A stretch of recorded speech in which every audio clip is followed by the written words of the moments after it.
hora y media, 2 horas por cirugía. Sí. Ya, ella va a tener puntos adentro, un punto en la lengua. ¿Y para comer? Como líquidos y comidas suaves. Vamos a darte todas las instrucciones, medicamentos y todo antes de salir. ¿Sí? Y hacemos mi trabajo. ¿Listo? Bueno.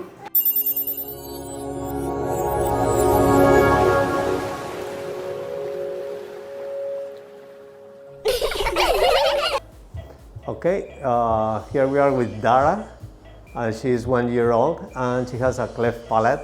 The lip was already repaired, so today we will repair the cleft palate to provide her better development of the speech.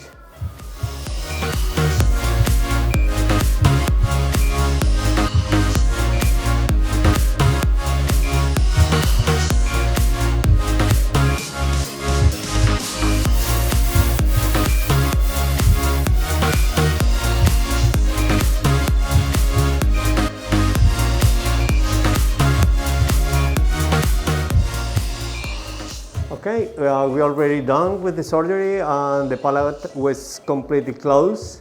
We could repair the muscles and we closed all the gap successfully. So we'll go now to recovery and we will expect the recovery of this kid.